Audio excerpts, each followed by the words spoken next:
Hey you, come, gather on the campfire, and welcome to the party.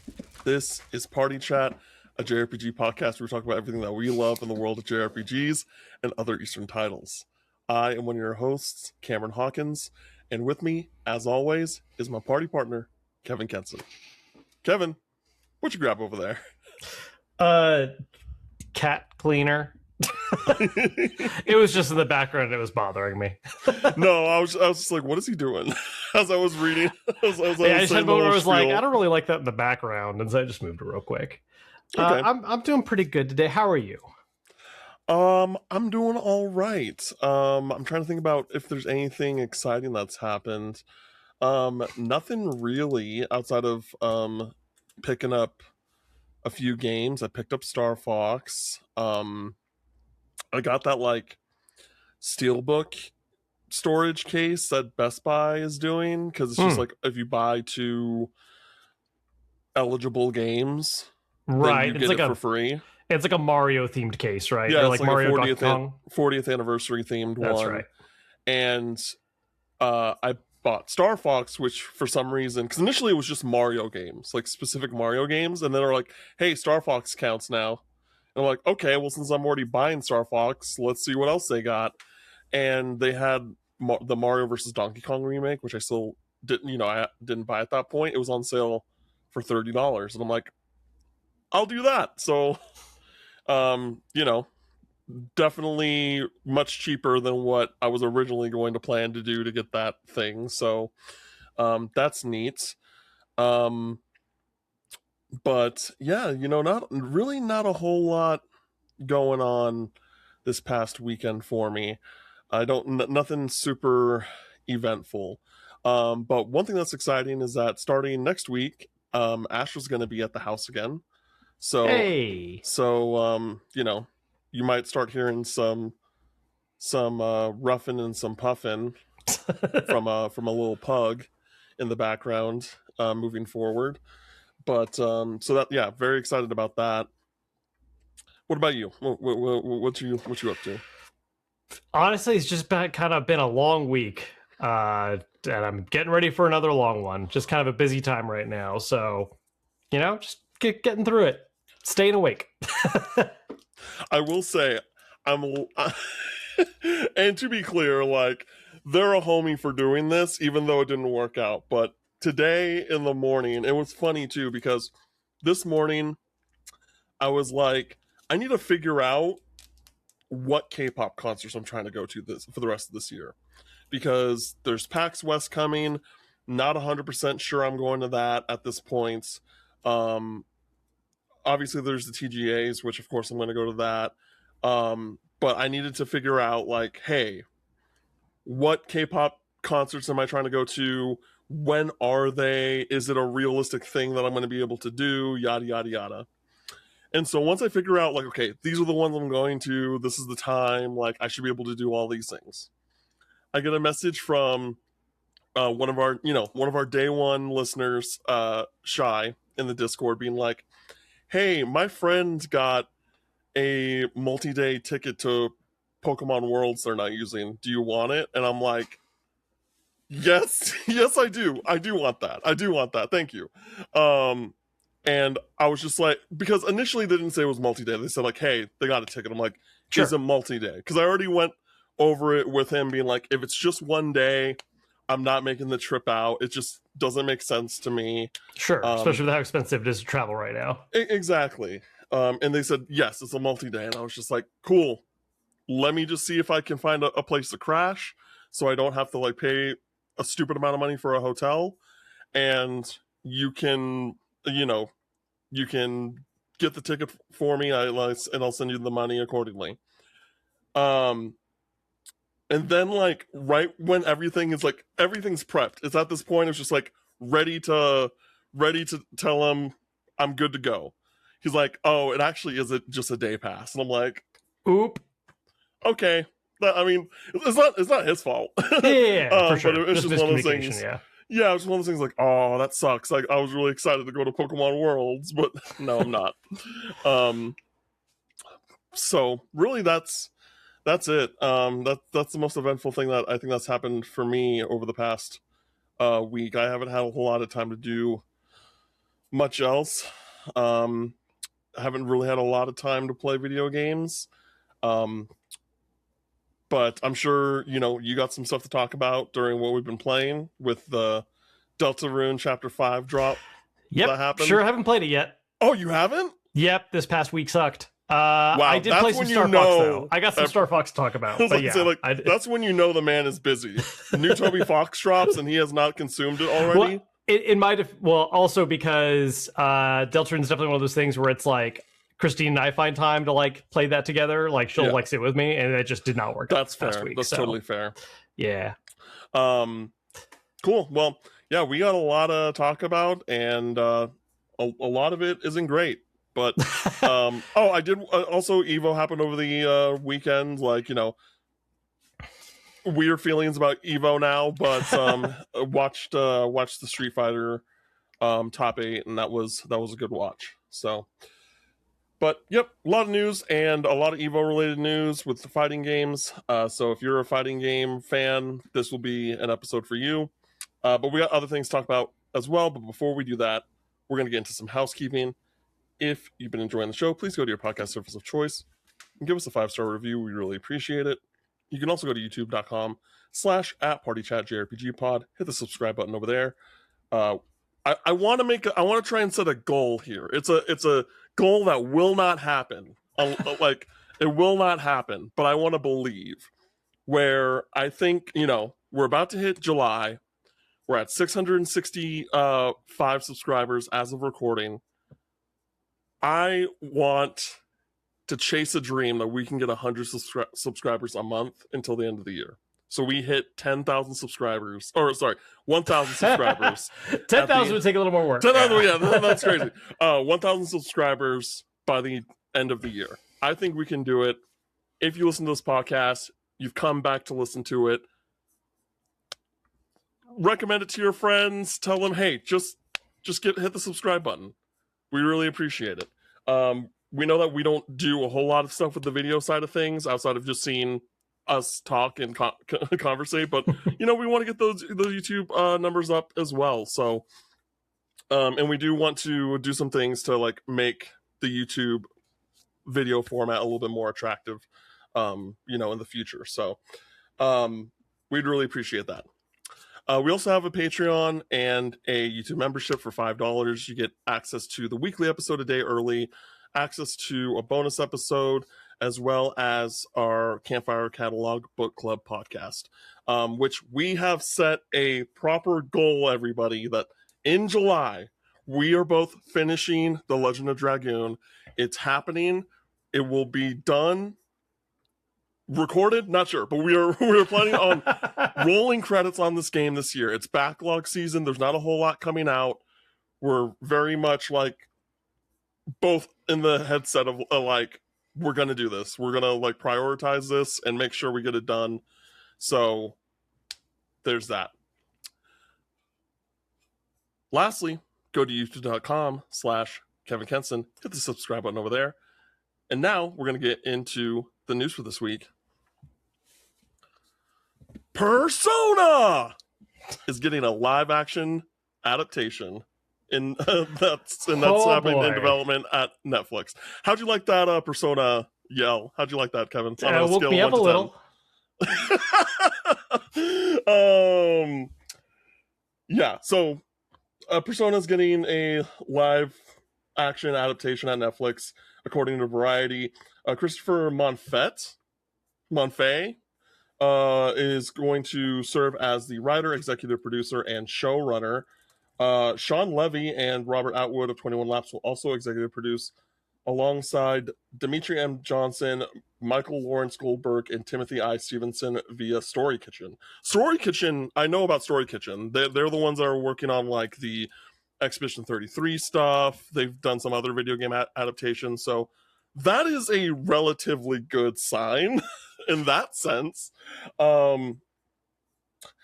Yeah, so we don't know exactly what it's going to pertain to. We don't know if it's going to be a Persona 3, a Persona 4, a Persona 5, a new story. We know nothing at this point outside of this is reportedly happening. Yeah. And the internet is not happy about it.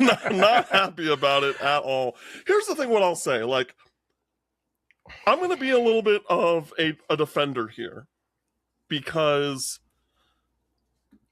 Persona had a stage show and apparently it was really good. You know, we've seen live action interpretations of Persona stuff before. I understand that stage and TV are two different things. Don't get me wrong. I'm just trying to be a little bit optimistic here. You know what I mean? Do I think that this is a smart idea? No, I don't. But because I can't even do the animes. Like the animes aren't even, well, Persona 5. Persona 5 anime is like notoriously like not great. And so like if you can't do the anime right based off the story, like it's hard to think that you're gonna be able to do a live action adaptation correctly. And this can go we're gonna go into this like in topic of the show, but like there is a whole just discussion in and of itself of adaptations in general to different mediums, but we will save that for later once we get into topic of the show. Kevin, your thoughts? Yeah, I mean, okay. So first off, the fact this is Netflix, Netflix adaptations in general, like not even like live action specifically, like even when we're talking animated, I feel like Netflix is such a coin flip, right? Like I feel like I've never seen a just okay one. It's always been like, wow, this was bad, or like, okay, like this was great, like I enjoyed it, I had a good time. What? One Piece? Yeah, One Piece is good. Is it? I think so. What about Avatar? Where do you stand on Avatar? Oh, Avatar's bad. And see, that's crazy to me. No, it's terrible. No, it's so bad. No, it's not. No, it's so bad. It's not bad. It's not bad. No. It is bad, Cam. I'm sorry, buddy. It's not. It is not good. Like, here's the thing. But no, that's the point I'm trying to make. Is that like I don't think it's bad. I don't think it's good either. I think it's like I think there's some things that I really like that it does, that it expands upon. But then there's other things where it's just like, all right, sure. And like in reality, a big part of that is just because you're condensing these seasons into 8 episode seasons. It's a combination of that, and you're trying to adapt a thing that was in an animated style that honestly just doesn't translate to a live action like style very well, which is a lot of the hesitation with like Persona especially, right? Like Persona is like there is so much to the visual presentation of Persona that's just like, okay, and you're going to do this in live action, how?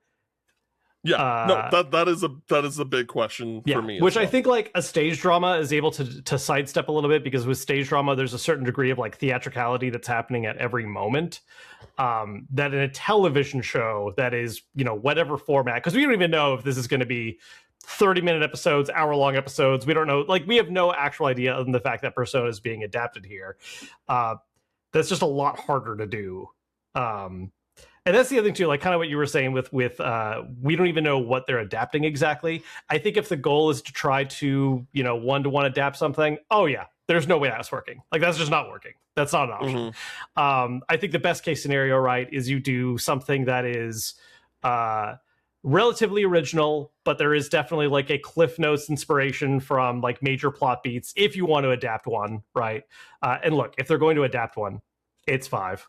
Like that's just not, like, do we even think there's a possibility they pick any other game if they're adapting one? I think it depends on how mature they want it to be, because I think that 3 is a very solid option as well. I admittedly think 4 is the weakest option, because it's a little bit, it's the most like fantasy, like, or you know, like fantastical, if that makes sense. But I think 3. I think a big part of why 3 is so attractive is the simplicity of the story, and I think that 3 would be a great like first one. It's just whether or not they really want to portray kids shooting themselves. That genuinely, and I mean, that is like the big thing. Yeah, but they could also change that. That's the coolest part, though. Yeah, I'm not disagreeing with you on that. I'm just saying, like, look, first off, you're Dog, assuming that anyone is trying to maintain to like summon their personas. To be clear, you. The problem is you're assuming that they're going to do anything to maintain an integrity of design choices in this series. Like, I just have no hopes, honestly, for like what this is going to be. You know, and like, look, they might pull it out. You know, I'm down to give it a 3-episode shot, maybe only a 1-episode shot, depending on how that 1 episode goes. But like, I'm gonna check it out. But see, I want to table this till later, because this is a mentality that I just so fundamentally disagree with, that like I'm like, I don't want to open a whole new can of worms. Sure. And we can talk about in topic of the show. So remember the watching a couple episodes and then dropping type thing, because I do want to talk about it later. But no, I agree with you. Like, ultimately, like, am I truly optimistic about this? No, I'm not. But am I still like intrigued? Am I still going to like see what it is like when they drop that first trailer in 2 to 3 years time? Probably. Yeah, sure. But I also think it's bizarre that we're getting a Persona live action, or just like a Persona show, before like anything like Kingdom Hearts or Final Fantasy, or, you know what I mean? Like, it's just I mean, like, well, Kingdom Hearts is just like a licensing nightmare, right? Like, just like making that happen. I mean, I know that's ultimately really just like Disney's call, but they've already, like, you know, there's already history that they were working on a Kingdom Hearts show in the past. Sure. And that, you know, like, but it didn't happen, right? Yeah, but I don't think licensing is ultimately the issue. Well, I don't think it's the only thing. I'm just saying that is like part of what it. I'm just saying that is a harder thing to adapt for a multitude of reasons.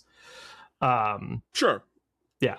That's fair. That's a fair assumption. But I am curious about the direction that they go, and like what it's going to look like visually, and how they're going to approach like the casting direction of it all. Because like, yeah, are we Death Noting this? I don't know. Like, yeah, please do not Death Note this shit. Like, all of these characters, like, if it was 5, all of these characters need to be Asian, and like, you know, On can be like biracial, you know, that type of thing. That, of course, but yeah, but that's also assuming if they're doing a 1-to-1, right? Like, there's nothing stopping them from being like, oh, we're, you know, it's similar plot elements, but it's taking place in America, and, you know, whatever. Like, that's straight out of such a traditional playbook in these situations, which isn't good. You are factually not wrong. Yeah, I hate everything that came out of your mouth. Yeah. Oh, I do too. Doesn't change the facts. Like, you didn't need to plant that seed into my brain. You didn't need to do that. Xbox is potentially shutting down 5 studios. This is an update on the story that we talked about. Was that last week or 2 weeks ago? 1 or 2 weeks ago. Yeah. 1 or 2 weeks ago. Regarding the Xbox whole fallout, where they're, you know, supposedly shuttering a bunch of studios. This was reported by Tom Warren, who normally gets a lot of like Microsoft Xbox related scoops from The Verge. This isn't a super long article. I'm just going to read it verbatim, because I think that's just like the best way to talk about it. Microsoft is set to announce a wave of layoffs for its Xbox studios and employees next week. Sources familiar with Microsoft's plan to tell The Verge that the layoffs will lead to studio closures or spin-offs, potential mergers of studios, and canceled games. I understand Microsoft is currently weighing closing at least 5 studios, including the developers behind Marvel's Blade. Sources tell me Microsoft wants to cancel Blade as part of a wave of cost cuts and job losses that are planned for the company's Xbox gaming division. Developed by France-based Arcane Studios, best known for the Dishonored series, Blade was originally supposed to debut later this year, according to sources familiar with the game's development. I'm told the internal ship date for the game slipped to late 2027, and it's also running over budget. While Microsoft is weighing canceling Blade, it's also exploring options to sell Arcane Studios. Bloomberg reported earlier this month that Microsoft is trying to spin off Compulsion Games, Double Fine, and Ninja Theory 2. GamesBeat reported this week that Microsoft is actively looking for a buyer for Undead Labs, the developers behind State of Decay.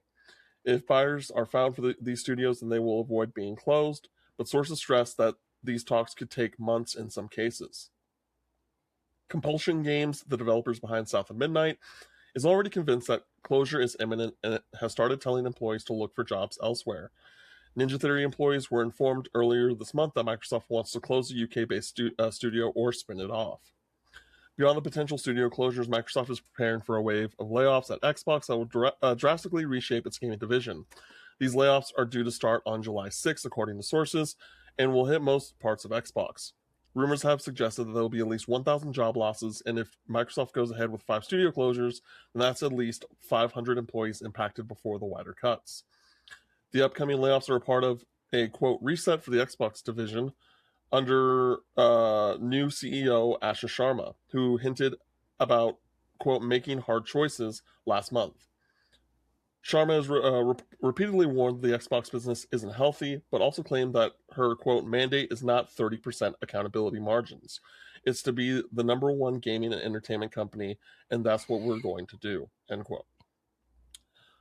Kevin. This sucks. Yeah. Yeah, look, I mean, this is just, it's a continuation of what we talked about last week in regards to this. On the one hand, not to say that it's okay, but I understand part of the logic of what's happening here in terms of like Xbox feels like they just need to like hard reset. And this is just a horrible payoff from years of poor decisions. Particularly I would say around, again, like the Activision acquisition was just an overextension at a time when, games were booming more and more, and then it's like, cool, we're going to spend a ton of money to acquire a company, and then everything contracted at the same time. Not to mention how long and how much money they lost in litigation, like figuring out even trying to acquire in the first place. And so this is just like, sure, it's a fallout that has to happen, and if they're going to maintain whatever, all corporate business speak stuff, at the end of the day, it's just like, cool, this is impacting how many people's lives, what is even the goal of making or running a game development business, and like we were saying last week, like, what is even Xbox's goal right now?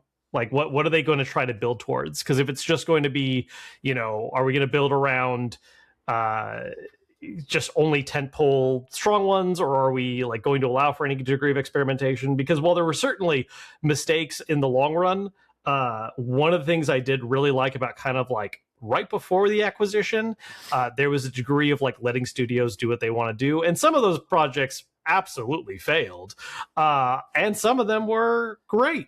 They weren't necessarily system movers, but it is how we were able to get stuff like Grounded and Pentiment and like a lot of stuff that do have their niche fan bases.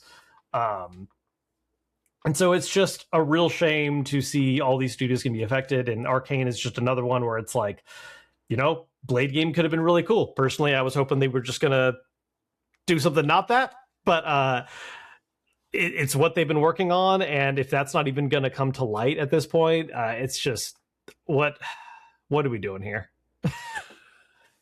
Yeah, so, I mean, to answer your question about what is their goal, I mean, she says that at the end there, right? She says to be the number one gaming and entertainment company, but what does that mean?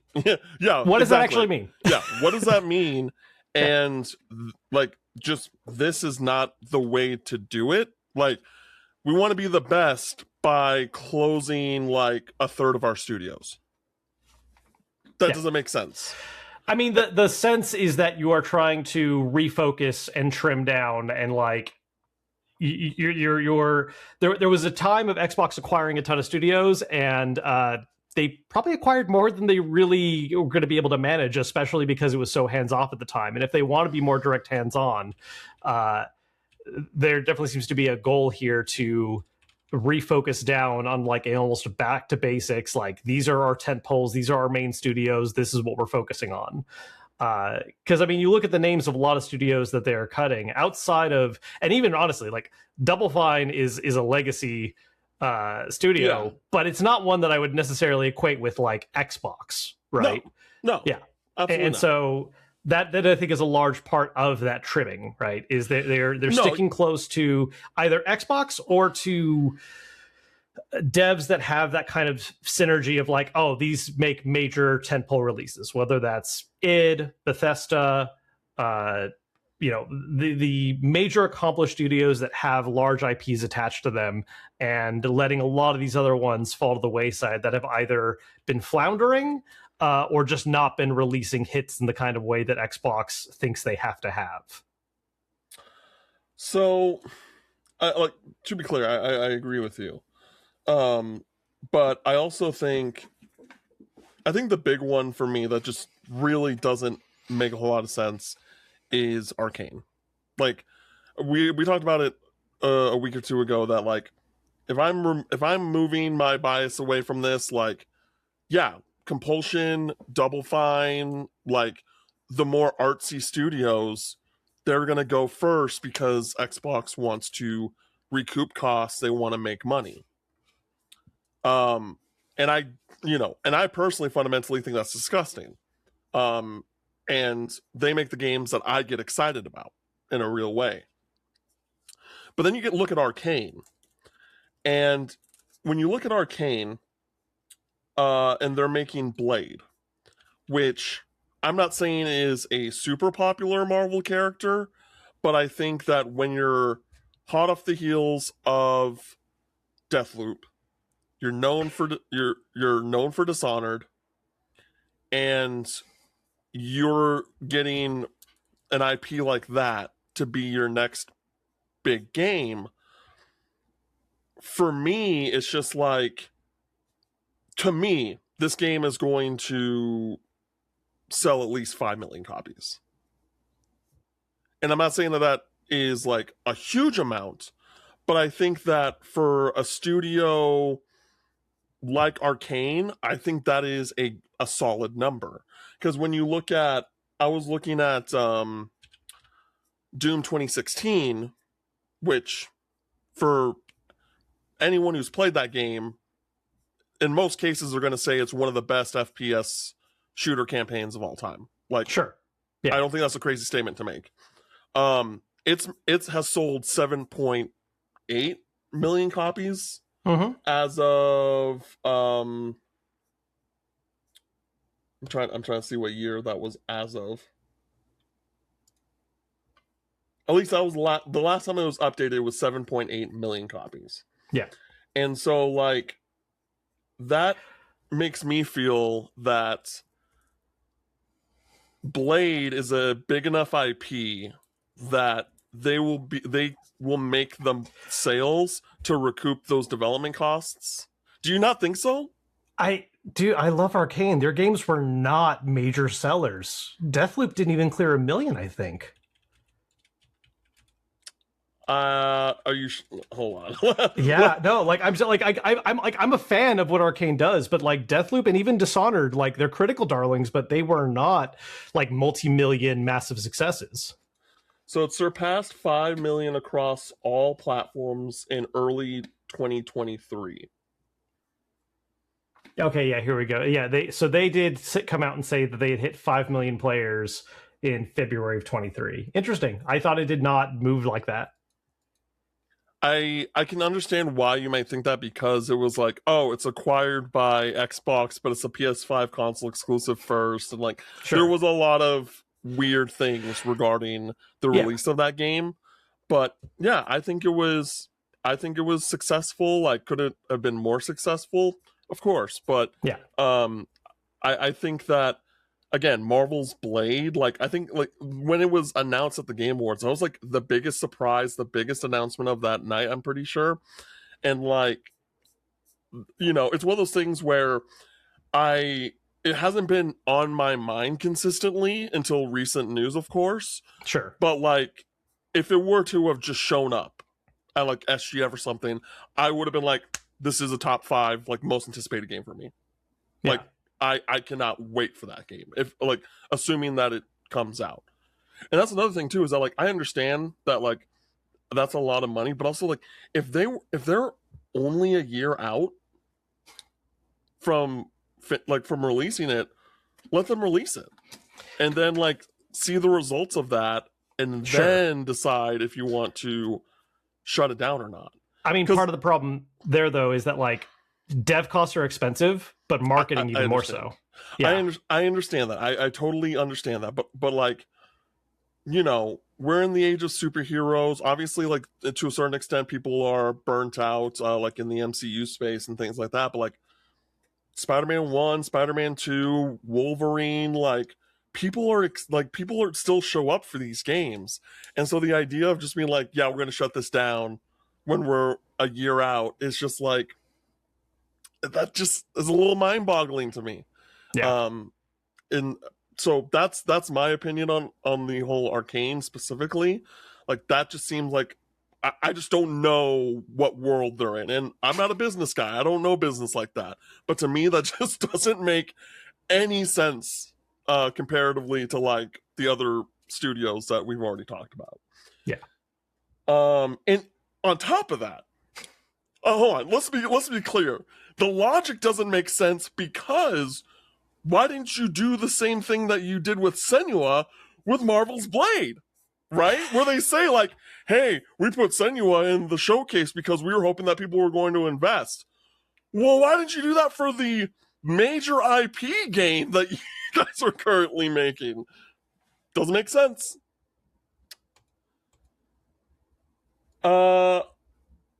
We had a direct on Splatoon Raiders where we finally got like a real look at what this game is and all the details. Like almost 20 minutes. Yeah. Yeah, it was like 15 minutes and it showed us a lot. I think the best game to kind of compare this to is Borderlands. Strangely enough, yeah. Yeah.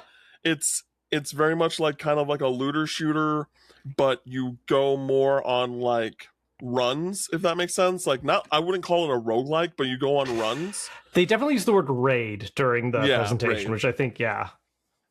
Where we learned a lot of things. We learned that there's over 100 different weapons in the game that can be dropped by enemies.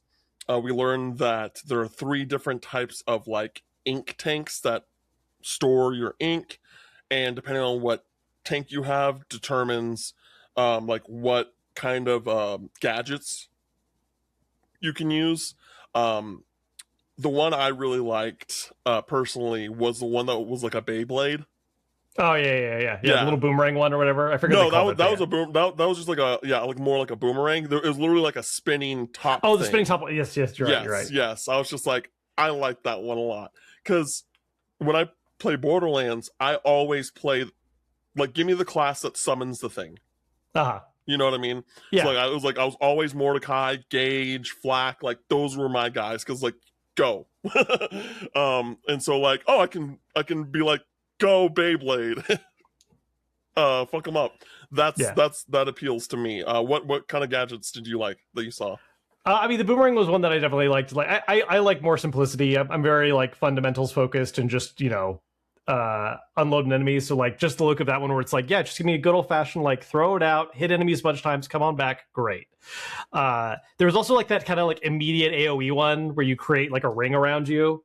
Yes, that also was just cool. Like, yep, cool. Keep it like just that combined with the like the paint roller for a melee focus sounds great. Yeah. No, I really dig it. It's definitely their way of implementing like a kind of very basic class system. Like it's not truly classes where it's like limiting your weapon choices or anything like that, but you do have set specific gadget options and abilities that are then further customizable. There's like a whole loadout thing where you can like give them different enhancements and you can kind of pick and choose which ones you want to lean heavier into.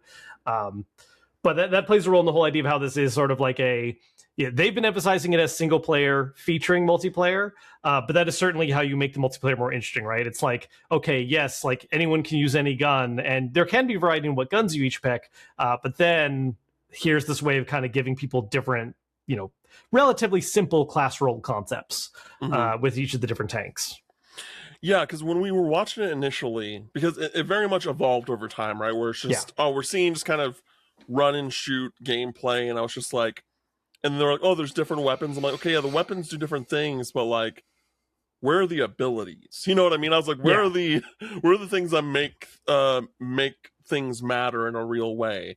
And they didn't go into it in depth, but they do mention, or they show like through the UI that each weapon has like a certain number of slots called relic powers, and those are kind of like if you've played Borderlands, the kind of special abilities that a gun has, where I can't I can't think of an example from Borderlands right now, but like the wacky things that Borderlands weapons do, like that's kind of Sure. like what the relic powers comparison is there. Um, and then yeah, they show that you can upgrade your gadgets and your guns. There's like levels to everything that just really just make things stronger, which I understand, kind of like what you're saying. It's very like dumbed down. It's a very simplistic approach, which makes sense. You know, it's Nintendo. I just wish that Yeah. there was a little bit more, intricacies in there, but still cool. This is like one of those things where because I'm trying to be. I'm at a place now where I feel like I can like pretty solidly be like, okay, every new like Nintendo first party, I'm just gonna like pre-order it and it's gonna come out and I can do that and that's cool. And today I was like kind of looking at everything that was coming out this month and what I have pre-ordered, and I'm like, do I really need to get Splatoon Raiders day one? But now I see this, I'm like, that looks really fun. Like it's itching my Borderlands brain, and it's 3 player, so me, you, and Christine, we could all play together. That'd be really cool. I'd enjoy that. And so yeah, I think I am gonna pick this up day one, and I do want to check it out. Um, and yeah, there are some other details that we learned. We learned a bit about the different type of bosses, like they're called salmonoids. And so there's like boss salmonoids, there's seasoned salmonoids, which are kind of like the ultra bosses Yeah. of the game. But in general, it very much feels like a first person, or not first person, a single player, more or less, uh, experience with Splatoon, and it looks cool. Like I'm interested in it. I'm at this point, I'm just kind of like, okay, but does the game end? Like, what is the kind of end goal there? Sure. Which, like, some of what they showed near the end seemed to imply there was some kind of like loose storyline going along with this. Like, there is like kind of an arc, and I'm sure it's gonna be one of those situations where like you can roll credits. Then it's like cool. Just keep raiding. Like there is just more gameplay to do. But it did seem to imply that there was some kind of like basic storyline that's going along with this. That's like introducing the setup and then giving you a goal aside from just like playing the game to play the game. Yeah, and one of the things I do actually appreciate, they did touch upon the co-op, online co-op a little bit, saying that like if you start a raid by yourself and you need help, you can kind of do like an SOS thing, Yeah. but it's kind of limited. Like if someone does join your game, then like you can't do it for a while. Yeah. But then you can also join other people's games if you're just like wanting to help someone instead of have a specific objective you're trying to complete. Yeah, it's a fun idea. I'm curious how they'll balance that in terms of like how long is that cooldown, and then there was kind of a talk of like, oh, there's rewards for like being a helper and going to help other people. I really like when games encourage that kind of like odd multiplayer interactivity of like kind of giving you roles of that idea that you can like go and help people. Like that was one of the things that really appealed to me about old school Dark Souls was like before you had the ability to intentionally co-op with people, the different covenants you would join would change how you interacted with the online multiplayer aspects. And so having that kind of additional role where it's like, yeah, you can do traditional meet up with your friends, you can do randos, you can, go into games. But then here's this other thing where if you want, you can just go help random people all the time. And there's built in, reward or incentives for doing so. Yeah, I thought that was a neat little idea. And it feels very appropriate for like a Nintendo shooter. Agreed.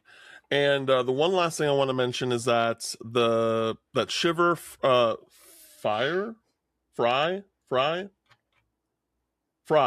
Shiver, Fry, and Big Man are each getting their own Splatoon Raiders themed amiibos, and they're going to be $24.99 each. And those release on July 23rd, same day as the game. Yep, and in game they unlock special exclusive outfits that are themed after each of them. That was Yep. another thing they showed off, which is also kind of Borderlandsy, where it's like there's cosmetics. They're not like it's not gear, it's not stats. It doesn't do that. It's just dress how you want. Like make yourself look the way you want. So Yeah. that's always fun too. Very cool. Arc System Works and Unite Plus has announced a tactical counter timeline RPG called Klipha in Providence's Shadow. I'm sorry if I butchered that name. It's going to be released on PS5, Switch, and PC on September 24th. A little bit of the story is Tokyo has collapsed in a city where reality itself is eroding. Grotesque entities known as aberrations roam the ruined streets. While working as a simple delivery boy, Soma Hoshigami is brutally attacked by an aberration, leaving him in a fractured, half-turned state where man and monster fuse into one.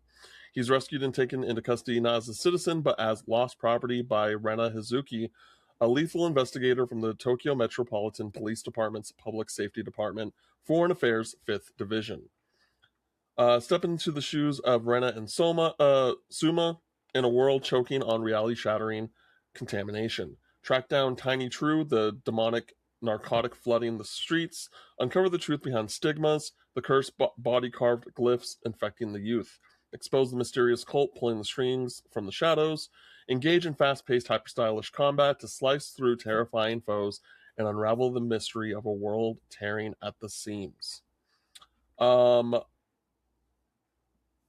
Kevin, did you get a chance to look at this trailer at all? I've been watching it while you've been talking right now because I totally missed this announcement earlier. This is news to me as well. It looks really interesting. Yeah, Arc Systems are really kind of like pushing, working with other folks and bringing more stuff out because I think a lot of people think Arc Sys, they immediately think fighters for good reason. Mm-hmm. But yeah, I want to see a little bit more of the combat in full action. It's definitely like they're showing a very short, not full contextual, like, what it actually feels like to play. I think it's giving a good sense of like the style to it, which looks great. Mm-hmm. But I feel like I'm still not getting a great sense of like what this actually is gameplay wise, because they're emphasizing that it's like action, but then also the strategy elements mixed in. But it definitely looks interesting. Yeah, it looks dope. I'm very curious about this game. And like you said before, Arc System Works has definitely been pushing more into the publishing space. Kind of like Atlas, I think is the best comparison. How Atlas, even though they primarily develop, they'll do vanillaware, they'll do like these one-off games from time to time. And the visuals in this game look really cool. Like it looks very clean. I like the art direction a lot. It's still very much like an anime type art direction, but like it looks really nice with the lighting and the colors and all that stuff. It gives me very a little more colorful, but it gives me vibes of SMT a little bit. Okay. There's definitely that kind of like post-apocalyptic, a little bit of dreariness to it, but the character designs are definitely a little more got a bit more going on. Yeah, cool. Monster Hunter Stories 3 Twisted Reflection DLC additional side story Rudy is now available alongside the Royal Monsters update. So this was a announcement during the Capcom Spotlight that happened last week. That's really like the main thing that's worth really the only thing we're talking about from that. And it's a $9.99 DLC pack. The Royal Monsters update itself is free. And also, players who have the deluxe or the premium deluxe editions automatically have access to the Rudy DLC. So, the description is during Rudy and Navarro's formidable adventures, fans can look forward to encountering Nergigante, but the powerful Elder Dragon is not the only challenging monster that Monster Hunter Stories 3 fans will face. A free update for the acclaimed RPG is launching alongside the downloadable content Rudy, which brings Royal Monsters to the field. This update adds a higher level of difficulty to the final battle, for players who complete with completed save files, and clearing the final battle on hard unlocks royal monster versions of almost every creature in the game, including invasive monsters and calamitous elder dragons for rangers seeking an added challenge. Cool. And then the Rudy DLC dives into the origins of the royal feline and his ancestors who came long before him. In this downloadable content side story, Rudy stumbles into a strange situation that unexpectedly brings him face to face with Navarro, the legendary feline who once saved the world in Monster Hunter stories. So I think he's like the companion from the first Monster Hunter stories, which is cool. That's a cool thing. Romeo is a dead man. Romeo's updated man update has been announced. This update is going to include costumes from Hotline Miami for some reason, as well as a photo mode. And it's already out now on PC via Steam, and then it will be coming in the future to PS5, Xbox, and Xbox Series consoles. So all the things that are included are really just additional costumes as well as the photo mode. There's like no like new story stuff or anything like that. So and there are costumes outside of the Hotline Miami thing. It's just like those are kind of featured like, oh, like you can look like these characters from Hotline Miami. And then you have a bunch of other costume options on top of that. Yes. Unbeatable is getting a physical release on July 27th alongside a new DLC called the Jamie Page Content Companion. Kevin, have you played Unbeatable? I have not. Are you aware of it? Yes, I'm aware of it, but I never picked it up myself. Yeah, this is a game I've been wanting to play for a while, so I'm very happy to see that it's getting a Switch 2 version. The Jamie Page Content Companion will feature over 12 new playable songs. Included with the DLC will be a free update that also gives a full Japanese and Chinese localization. Guilty Gear Strive, new DLC character Roboki. I'm sorry if I pronounced that wrong. Robokai. Robokai. Okay. Yeah. Robokai is going to be out by the time this podcast drops. So there's that. Rivals of Ether 2 is getting Mina the Hollower next year. Yep. Very, very cool. Yeah, makes a lot of sense because they got Shovel Knight in the first one. Yeah, it's dope. And then the newest character, Gooey, is coming out on August 4th. Avatar Legends, the fighting game, has announced its Year 1 Battle Pass, which is going to consist of Iroh, Ty Lee, Lin Beifong, and Bolin. And then a 5th character, which will be decided by the fans. The fans will be able to choose between 5 different characters, including Tenzin, Amon, Kuvira, Boomy, and Asami. Which it's definitely between those last two, right? I think it's between Boomy or Amon. Really? I don't see how Amon ranks that high. I watched the video with the audience, reacting to the news. First off, Boomy cleared everyone. Boomy was far and away the most. Yeah. And they also gave a description as to what the direction of the build of the character was gonna be. Right. And don't get me wrong, if it was my vote, I'm voting Asami. Go. You do have your vote because it's a fan vote. Yeah. No. If I Asami is my pick or Amon because I think just the bloodbending, the cheap walking, I think that's interesting. But Boomy is the favorite of those 5. I think, but I also think the Evo crowd is not a perfect representative of a wider voting base. But I even said that to you privately before I saw that. No, I know. Yeah, I'm aware. Yeah, and I also saw that. I know the crowd cheered. I'm just saying that I honestly think in a wider vote base, I think Asami has a good shot. I want you to be right. I want you to be right. But yeah, for me, if like I had to like predict, it's Boomy, and then if it's not Boomy, it's Amon. Um, but you know, there can be people that are like, we are dedicating ourselves to getting this Yeah. character in the game, and so we're voting like doing da da da da da Yeah. to make it happen. I also think it's a very fair assumption that like based on how they're doing this round of season pass and then revealing that last one's a vote and it's out of 5 characters, if the game is successful enough and they end up getting a season 2 of DLC, it's the 4 remaining characters, and then they do another round of like, okay, we'll get a fan vote, or they just have a 5th character. Yeah, exactly. Or they'll just have a 5th character in mind, depending on like the long-term goal there. But yeah, like I feel like if this game's successful, that's just literally season 2 is whoever doesn't win that vote. How you feeling about the locked in ones, the 4 we got? Happy to see Ty Lee, happy to see Iroh. Lynn is surprising, but I know that she's like a very much a fan favorite. Yeah. And like, because here's the thing, like, I like Lynn.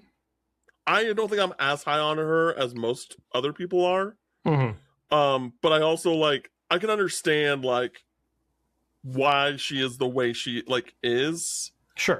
Especially, you know, like with her relationship with like Toph and like her sister throughout the show. Like, I get why she's a grumpy old lady. I get it. But I just, in general, I'm just like, yeah, you know, that's cool. My first thought was just, oh, metal bending tentacles is going to be fun. Reach game. I just think it's a fun archetype that she helps fulfill. Or if she uses her like grappling hook type thing. That's what I mean. Yeah, she has those for like doing a lot. Yeah, that would be very cool.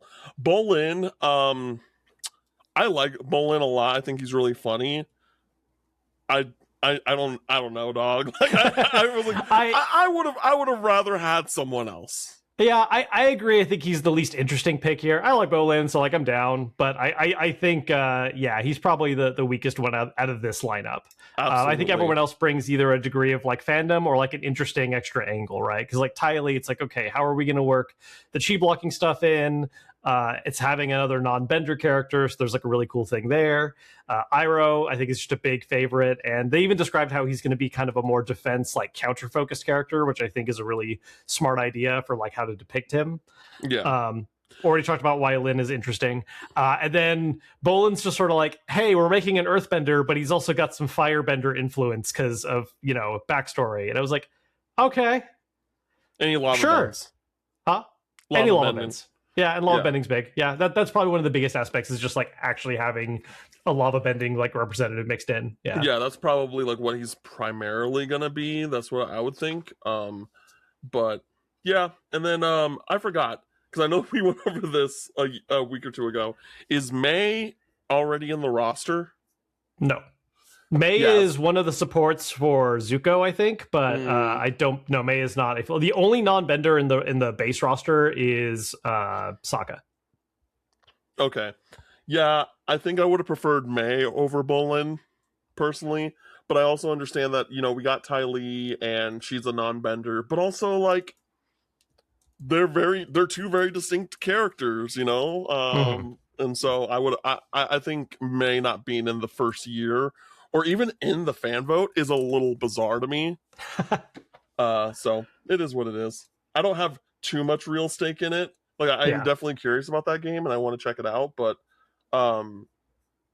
it is what it is. Under Night in Birth 2, Celeste, sorry if I butchered that name, DLC character Zohar has been announced. BlazBlue. Do you say BlazBlue or BlazeBlue? It's BlazeBlue. Really? Like the producer has said that. Okay, cool. Yeah. BlazeBlue Central Fiction DLC character Trinity Glassfile has been announced.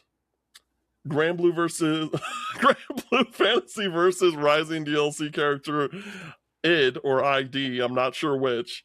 You got this, Cam. I believe in you. Has been announced with the Switch 2 version. Persona 3 Reload has hit 3 million copies sold. And that's the news for this week. During the break, we got some breaking news. In Mario Kart World, there's the new 1.7.0 update adding two new routes to Knockout Tour.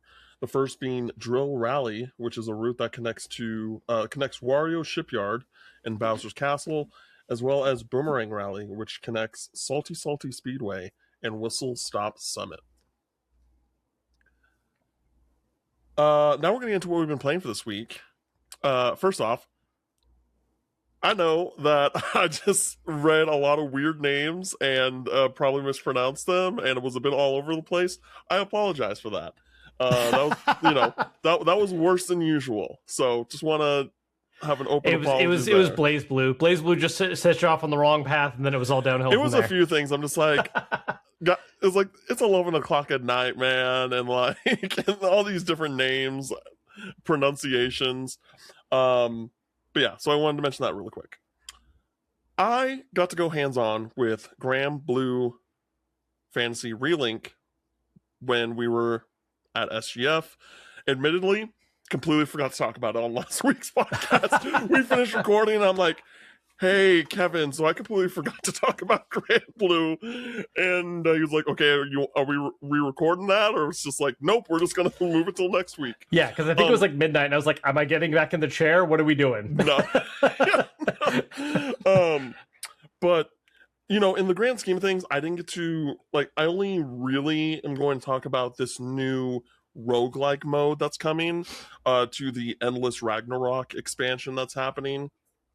That was the big chunk that I got to actually experience. And so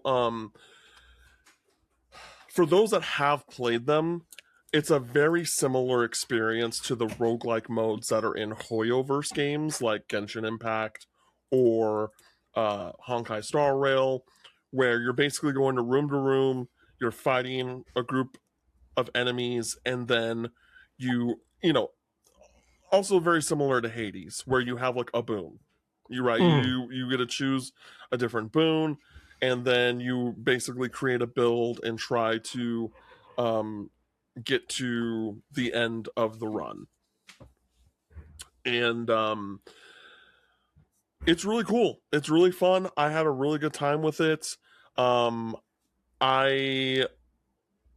think the main thing about it is that in the gameplay that they introduced, I assume this transfers over to any sort of story stuff outside of combat or outside of this mode, but you basically have a summoner in your party, your group, but they're not a part of your 4-member party. And they basically summon different summons, and so you have 4 different summons that you can choose from at a time, and they all are of different elements. So I have 1 fire, 1 water, 1 earth, 1 wind. And once their crystals light up on the screen, you can basically press at any time to switch into the summon, and you directly control them. It was a pretty cool thing, a pretty cool new addition that they are adding in this expansion. But yeah, it's a pretty straightforward roguelike experience. You fight enemies, you get the boons. As you get a little bit further in, you kind of realize, okay, this is kind of the direction I want to take the build that I'm doing. A big one for me was burn damage, and then there was one where it's just I'm much stronger, but I take harder hits. And because I was getting to a point where it's man, I feel really powerful, and it felt really good. And so I was trying to do all the risk and reward type stuff that was being offered to me. It's really cool. Is it something that I think it's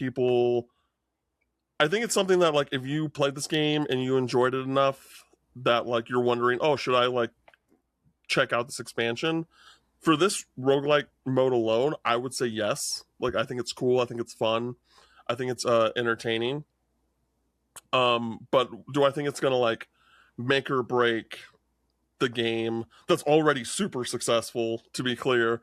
No, I don't think so. Like, but I had a great time with it. It's like, I couldn't talk about it when we recorded our thoughts of everything that we played at SGF because of the embargo, but it was one of my favorite things I played. Like, it was just a very fun time. So nothing too crazy, nothing too in depth. Thank you to Sci Games for giving me the opportunity to check it out. And that's me on that. Kevin, Star you got anything for us? Fox. Yeah, Star Oh yeah, no, I got Fox. Star Fox. Yeah, did you play it at all, or you just picked it up? I only have it. I have not started it up yet. Gotcha. Okay, so I grew up playing Star Fox 64, loved it, played it again 3DS, played it again now. Really damn good time. I think they did a great job of this being a remake. It is so 1-to-1 in terms of a lot of the level design and layout. I think, I still feel a little weird about the character models, but they've grown on me more. Yeah. But the world designs, the ship designs, the levels, all that stuff, incredible. Like, I absolutely love the visuals of like when you're in the ship and what you're seeing around you, like in the stages. Fantastic looking game. I think they took a smart route for something they're trying to be pretty faithful with by doing the kind of challenge mode stuff, because look, Star Fox is not a long game. To properly roll credits, doing like 2 playthroughs, especially if you already know what you're doing and you can play it pretty well, it's like a 3-hour investment, if that. Pretty short time to beat it twice. Yeah.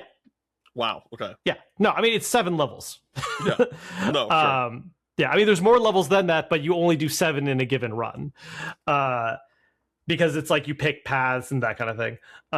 But what they've added on top of that is this whole challenge system where you can, re-challenge levels and just go to them specifically, and you have to try and do specific things outside of just like play the level well. Specific goals you have to achieve. There's unlockables tied with this, so you can like give yourself a little banner that's like, yours, and you can customize it and you get more options by completing challenges. There is like an actual harder difficulty called expert that you get from clearing the game, like getting medals everywhere on normal. So I think they did a lot of smart things, because like Star Fox already was built to be a high score arcadey style game. Like, yes, there is a story and yes, there are credits, but like you're ultimately meant to play this game over and over again and try to like one up your score. You're mastering the systems. Exactly. Yeah. And before, it was really just the built-in like, cool, you got a medal for this stage if you did what you had to do. And now there's like a greater degree of like, that's still there, but now we're adding even more stuff to give you reasons to like revisit and brush up and like really get your skill increased. Yeah, all in all, fantastic game. I do have some minor complaints from a like remake perspective, but I think they overall are kind of pale to how much was done well here. I think when it comes to, in terms of like recreating the arcade experience, the only thing that feels a little awkward to me is that like the register of hitting enemies doesn't feel quite as good. I feel like in the older games, the kind of like feedback you'd get in terms of the sound and the way the lights and like the way enemies would light up when hit and stuff, like there was a really good feedback to like hitting enemies. I don't quite get that sensation from this one. And then the one thing I knew I was going to complain about just like before the game even released, and now I can just confirm it, the voice acting's fine. It's a very different approach. It's a different style. It kind of just feels flatter across the board. It's not bad. It's just not, I think there is something so iconic about the original voice acting that it's just very hard to replace. And it's a time capsule. Just didn't quite. Yeah, absolutely.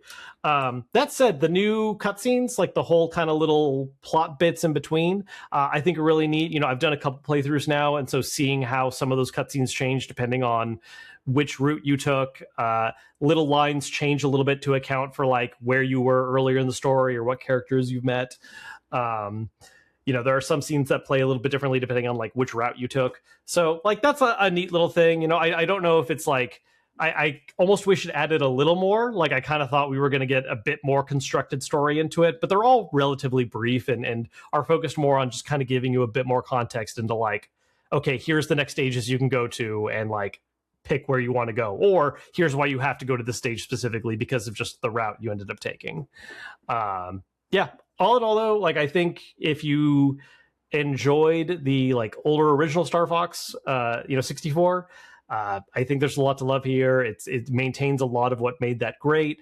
There certainly is some adjustment in some aspects, but I think at the end of the day it is a fantastic looking game and still just an absolute joy to play. I think if you don't have that nostalgia, my only like light caution would be like, hey, just keep in mind this is ultimately an arcade game. Like, you don't buy this expecting to get 20 hours out of like a single playthrough. It's like you are going to finish a playthrough in a sitting, and you are encouraged to play this game over and over and over again. I forget who it was on my timeline, but I saw someone talking about Star Fox where they were like, oh, if you refer to Star Fox as being only a 2-hour game, you're not playing it right. And it's like, yeah, like correct. Like this is not meant to be a one and done situation. Like you got to be down to buckle in and like play this over and over and over again, which the game evolves with repetition. Yeah, or at least your skill does, certainly. Yeah. Well, because I know that there's certain things that you don't like. From what I've seen online, there's like certain things that like you don't notice the first time, and Sure. then when you play in a replay, you're just like, oh, like so I should do this first, and then that yeah, kind of in terms of like maximizing your score, absolutely. There's definitely a degree of like learning when to save your bombs for what moments, and like how to really use the charge shot to like get hit combos by taking multiple enemies down in a single blast, and like how to time that. There's a lot of stage memorization. Certainly when it's your very first time playing, there's a degree of discovery as far as like how to do the alternate paths, because if you just play the game straight, like you're probably going to end up doing the easiest path, which doesn't even give you a proper credits roll. And so there is a degree of like figuring out what you're supposed to do when you clear each stage to like be able to go down the harder difficulty paths. That does add some playtime, certainly. Like I already knew because that they didn't change any of that from the old days. So like I intentionally did an easy playthrough just to do one, and then I did the proper harder route with like the actual credits, and I did those back to back in like an afternoon. Just because I knew. But I'm sure if it's like your first time, yeah, there's going to be a little more room for experimentation there. Cool. Awesome. Yeah, again, I bought it. I wanted to vote with my wallet on that one, and I was actually looking on eBay. I was just like, how much is Star Fox Zero in Guard? And it's not bad. It's like less than $30, brand new. I like a lot of Wii U games in general, I think, kind of fell off once like everything got ported to Switch, and Star Fox Zero in particular is not a super in demand title. Yeah, I wasn't going to say that because some of them are expensive. Like sure, there's always the Kirby some game is like $70-$80, yep. Like but at this point there's only so many that have not been ported at this point. Exactly. Yeah, Color Splash, do it. Just no, you haven't played it. I know, I'm just talking. I just want to get Rise out of you. That's fair. I'm an easy target. Cool. Well, now we're gonna get into topic of the show, and we're gonna talk about video game adaptations, because of the Persona thing. We just think that it's a topical thing to talk about. Yeah. And so I want to I want to ask you a question. Sure. Before, like, just to start this off. Do you like just have this kind of mentality that fundamentally like all adaptations are bad, or like it shouldn't happen? Because that was the vibe I was getting from you. Sure. Yeah, and I honestly didn't expect that from you. In a joking, dismissive way, absolutely, that's my stance. More actual nuanced take. Look, I think adaptations, especially video games, are one. It depends certainly on the game you're trying to adapt. What does it mean to adapt that particular game and property? Because there are some that are easier than others, right? Like I would say, like one of the easiest examples, Last of Us Part 1. Very easy, I think, to adapt over. Yes. There are still challenges that come with that, and I think there are things that are lost also because, television absolutely has a different pacing than like a game does, where you have extended gameplay bits, where you're still going to get little bits of environmental storytelling and support that way. But there are certainly games that are easier to go like, okay, I can picture what Last of Us turned into a TV show is versus, say, Super Mario World. So there's that aspect of it. And again, I think it also just comes down to like what the goal is of what you're trying to create when you make an adaptation like this. And in a lot of instances, I just think it doesn't work. There are just a lot, and there are certainly adaptations I love. There are more I've disliked. I haven't been shy about saying before that like I am a Mario movie hater. I just didn't. I don't. It does nothing for me. Yeah, I think that's I think Mario's not a great example for that kind of discussion, but I get what you're saying. Yeah. But there are ones I enjoy. Like if I was gonna pick a couple where I'm like, oh no, like I have praise for this. I think the easiest one to throw out right away, Castlevania. Like I actually I do think that's one of the best. Argue in my mind, probably the best video game adaptation into a like watchable form for myself. Yeah. Cyberpunk's weird because you're not really adapting a storyline as much as you're taking a setting that exists and just telling new stories within it. And so like Cyberpunk anime is incredible. Edge Runners is incredible. Yeah. Yeah. It's incredible. But it is an adaptation because it's just based off of tabletop. Yeah. But you're telling stories within a setting. It's not like we're trying to properly portray how cybernetics worked in the tabletop game and how they translate into a story. Like, you know what I mean? Like, you're not adapting a story that pre-exists. Yes, I get what you're saying. Yeah. And that's, I think, an important difference, right? It's one thing to tell a story in an established setting and like being able to do your own thing with it. It's another thing to be like, we are going to take this thing and we are going to turn it into a TV show.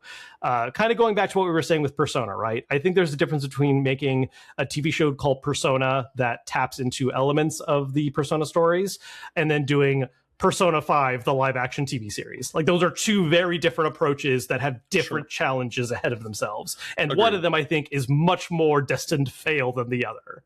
Oh, for sure. Totally get that. Yeah, because the thing is that I used to very much be in the mindset where like, hey, if this thing isn't like a 1-for-1, it's like, or like a close, like, as close to a 1-for-1 as possible. Sure. Then it's like not good, right? Yeah. No, and I think that's a bad mentality. Absolutely. Yeah. Well, so to be clear, that was the vibe I was getting from you gotcha. Early on, and so I was just like, Kevin. No, I don't think things need to be 1-to-1, but I do think there is a degree of needing to maintain a core. I think a great example of this would be like the Yakuza Amazon TV series. Sure. I think on its own, if you had no knowledge of what it was adapting and you watch that show, it is a very fine Yakuza story. Not Yakuza the game franchise, but just Yakuza the concept. I think coming from it as someone who is a fan of the games and going to see it, I don't care that there are specific changes to some character relationships or, certain story arcs or certain order of events. But I do care that I think the kind of person characters are and what their arcs entail is important to try and maintain a degree of. Because I think ultimately what makes Yakuza right is who Kiryu is and his development and growth. And so when you take a thing and use the same names, but it's not really trying to get across the same message or story arc, it's like, okay, then what was your goal here? And it doesn't have to be 1-to-1, but I do think there has to be a degree of like, do you understand what the appeal of this thing is, and are you translating that into this other medium appropriately? Which I don't think that series did. Mm-hmm. So, I think I agree with you. I agree with you on those points. And I think those are some of the things that, like, going back to, like, for example, the Avatar live action, because I know I've seen it's been very divisive. Right, I know some people that are like, this is garbage, and I've seen a lot of people saying this is good actually, and I think, and I can see like both sides of it, but I'm still like leaning towards the like, no, this is actually kind of cool, because like if you're, I don't know, it's like, well, my mentality is like, if you want this like live action show to be close or like a a recreation of the animated series, like why? Because the animated series exists, Sure. right?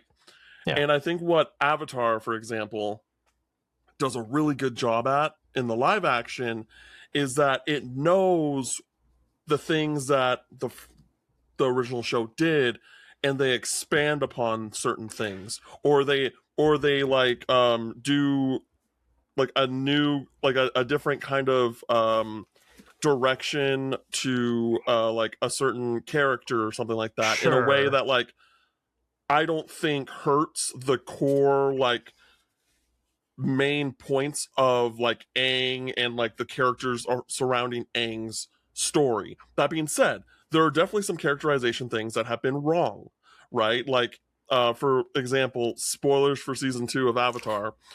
There's a point where Zuko, when he's alone, he finds a sleeping pregnant woman and takes her water. Zuko would never do that. That's fucking insane. Whoever thought about doing that, you're crazy. Like, just what a misread of a character. He would never do that. And then there's like also when like Aang finds out that Katara is the painted lady in the show, he like, it sounds at first that he's upset, but he's actually like, no, this is actually really cool that you're doing this. Mhm. In the show, he's just mad at Katara. I'm like, Yeah. nope, that does not work. Yeah. And so like there are these interpretations, like characterization moments that are just like, no, you missed the mark here.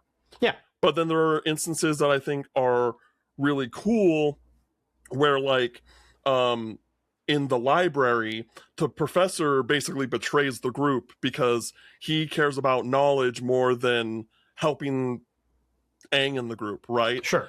And because Wan Wan Shi Shi Tong Tong. like learns about this, Wan Shi Tong just eats him. Like he doesn't like just like say, oh, I'm not leaving, I'm gonna just like be in here forever and just learn. It's like, no, we're gonna take a different direction with this character. It doesn't really affect anything, but it's still like it's still a cool thing. Those are the kind of things that I personally enjoy. And there are some other scenes that are pretty divisive right now, right? Like there's like a scene where Azula tells May and Ty Lee to kill each other, and people are like, Azula would never do that because that's not who Azula truly is. And I'm just like, I don't know about that. I don't know about that. And so yeah, I just think that the big points of like, for example, Avatar season 2 are hit throughout that season. They just decide to make some creative changes along the way, which in my opinion most either like add a little extra for those that are familiar with the original show, or they do miss the mark in some places to, for me overall, like a good season of television, like a step up from season 1 for sure. Yeah, which to be fair, I will say I have not watched season 2. I'm coming off of purely season 1 vibes of like what I watched back when that season came out. 1, and... like outside of the stuff that they did with Iroh in season 1, with like his son and like things like yeah, adding that earlier, and that's a great example of like, hey, they made this part better because they know what the original source was. Like, hey, let's expand upon this. And I like when shows do that. And so like if a show is doing that with if they do that with like a video game, because the thing that's hard about a video game is that in most cases the video game is going to be much longer than the season of television. You have way more time with people. How do you condense that in a way that is cohesive and makes sense? And like when Persona is like a 100-hour JRPG for a lot of folks, like how the hell do you condense that unless you're like going to be like, hey, so we're going to do a dungeon a season, which at that's too long, right? Like like TV takes way longer to make nowadays. We're doing less episodes instead of like the normal 20, like the old 24 episode seasons. Like that's just not sustainable either. So it's a very interesting question. Like I think like an Atlas IP that would be really interesting in a TV format is Catherine.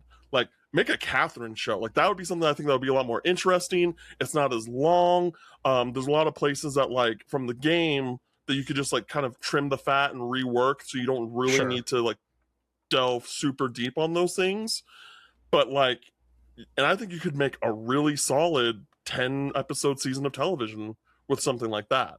But Yeah. Persona is like, I don't know. I don't Yeah. know. No, it's bizarre. And I think I wouldn't say it's like impossible. I'm not saying it would be good, but I'm not saying I don't think it's impossible to try and do a somewhat direct adaptation. I don't think you would do something like a palace a season. That's ridiculous.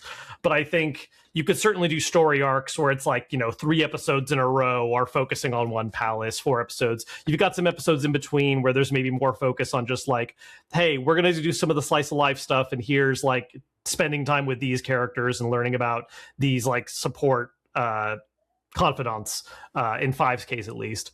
I think there's a way you could pace that. I don't necessarily think it'd be great, and it's more or less what a lot of the anime adaptations do, right? Like they kind of condense specific plot points into single or multi-episode, and then you have like, this is just gonna be the episode where we just touch on a lot of different bullshit that you do in your free time. We're gonna go fishing, a couple jokes like that happen in the anime. I do, however, think my gut reaction to something like Netflix adapting Persona is that they're going to do not necessarily an original storyline, but definitely an original like pacing and direction. Like I don't think it's going to be try to do like a 1-for-1 plot beat of. I just don't see how you do that. And maybe I'm wrong. Maybe that's the route they go and they figure it out. But I just don't see how that works in a television format. Yeah, especially with like all the social links and stuff. Like, how do you do that? Like, how do you? Yeah. I'm not How do saying you that do it well. Certainly. Yeah. It's not like I'm saying, oh, you got to do like all the social links full stories. I'm not saying that, but like, Sure. how do you make all of these characters continuously feel like that they matter to the story that you're telling? But yeah, so Persona is one that I just don't know what that looks like in a real way. I don't think it's a smart move. I don't think it's the right move. Like we were talking about it earlier. I think Expedition 33 is honestly a really great and a lot more straightforward property to like adapt into like a movie or a television show. Sure. Because like, yeah, you can explore, there is a world map and stuff, but the story is pretty straightforward. Like, it's pretty on like, rails. Yeah, it's pretty on rails. Like outside of this one side quest that should have definitely just been a part of the main quest. Yeah. It's a pretty on rails thing, and I think that like it's in the grand scheme of things, it's easy to fuck up anything, but with that context in mind, it seems a lot harder to fuck up than something like Persona. Sure. Yeah. Like I said at the start, right? There's varying difficulties in what you're trying to adapt and what it means to adapt that thing, right? Mm-hmm. What does it mean to make a Persona TV series? What does it mean to make Expedition 33 movie or whatever? I forget, because we know they're doing some kind of adaptation. Is it a movie or is it a TV series? I think it's a movie. I believe. Is it a movie? Okay. Yeah. Which like I can see. I'm very curious. I feel like that's another thing where if you're doing a movie format and you're only working with 2.5 hours, if that, like, I feel like that's still going to end up having to heavily change and truncate things, as tends to happen in a lot of movie adaptations of games. But I don't know what their intent is, so it kind of we'll have to see what the artistic direction is for that. Yeah. So just to put into perspective here, when it comes to, because I was going to bring this up anyway. Yeah. We should definitely talk about the Sonic films. Oh yeah. Yeah, so like Story Kitchen has helped develop the Sonic trilogy, Sonic 4, the Life is Strange show that's being developed right now, Tomb Raider, The Legend of Lara Croft on Netflix, the live action Tomb Raider that's coming to Amazon. They're working on It Takes Two, they're working on a Just Cause, they're working on Sifu, the Sleeping Dogs movie with Simu Liu, Split Fiction, like they're working on a bunch of different things, and like I'm not saying that the Sonic movies are fantastic. I don't think any of them are, but they're all like good. I walked out being like, that was a good time to a varying level of Oh yeah, based off the movie. I mean, I enjoy And them more than most game movies, like by a good margin. I mean, I think they're the best. I think they're Yeah, yeah. I like it's not like a crowded I haven't not a crowded table. I But haven't seen the Exit 8 movie, which I've heard is very good. Based off the Japanese indie Mhm. that came out earlier this year. But outside of that, like I think it is the standard, and they're like again they change a lot of things like that. I think it's a good example of an adaptation that like it doesn't particularly like follow a direct story. Obviously 3 has its inspirations from Adventure 2, Yeah. but like Sonic 1 is not just Sonic 1. It's Yeah. and so One in Sonic 1 in particular, I think, is like the least gamey of the three, right? Like that feels very much like we made a family movie and brought in a character in the right terms and like showpieces to connect to the games. yeah 2 and 3 feel much more like, okay, we're trying to adapt things from the games now. Like, we get like the weird shrine underwater and you fight a giant robot at the end that's like looks like Eggman. There's a lot more like kind of over the top stuff that feels rooted in the games than those ones to me. Whereas the first one is just like, hey man, he's hanging out with Cyclops, they're having a good road trip adventure, and yeah here we go. yeah and 2 and 3 it's like, why is Cyclops here still? And his which sister-in-law. which to be clear, I love the wedding sequence in Sonic 2. Incredible. It's Incredible. great, right? It's so good. Everyone talks crap about it. I think it's amazing. It's 1000% absolutely insane they dedicate as much time to it as they did, and I respect the hell out of it. It's so love good. it. And I also love how the groom is the dude from SWAT. Just like, what is he doing in this movie? But yeah, I love, again, I think they're good at best, but like, oh no, yeah, they're not high cinema film or whatever, but like as an enjoyable family movie, like they're great. Yeah. I like Sonic 4 day one, like absolutely. Sure. Still wish it was Stephanie Hsu though, as Amy. Kristen Bell's great, to be clear. Like that's a great pick. When I was like, I'm like, that makes sense. That makes sense. But yeah, Stephanie Hsu would have been cool. What else do you want to talk about? What else do you want to talk about? Well, like what are like so to kind of go back, because when I was talking about adaptations where I think we've seen them go like better or worse. I think in the cases where I've enjoyed the work, and again, I think it's one where there is a core point that is understood, or maybe there doesn't necessarily need to be a core point, but we adapt the right elements and just make a good season of television, which I think Castlevania is a great example of, because Castlevania is adapting. There are games that they're adapting and pointing back to, but these are also games that had absolute bare bottom storytelling, right? Sure. It's like, it was clipped like, Dracula's around and he needs to die. Cool. They filled in the rest of the blanks with considerably more storytelling and world building and made up a lot of their own new original stuff while still maintaining the like, yeah, this is the party and they're going to go fight Dracula. Because like the original series, because you haven't played through like classic Castlevania, right? I have not played a single Castlevania game. Yeah. So the original Castlevania TV series is roughly an adaptation of like Castlevania 3, Dracula's Curse, and then Castlevania. Let me correct myself. Oh. I have played some, but like not in a way where it's, I would say like, oh yeah, I've played Castlevania before. It's sure. I'm very familiar. I've touched a few of them, but like not in a major way. Yeah. And so like that series I think does a really good balance of it has the main cliff notes it needs to worry about. It happens to just have great animation and action sequences, which certainly doesn't hurt. And I think a lot of the original writing they do, like there are some specific plot arcs I'm kind of whatever with, but all in all, I think they told a really good original story.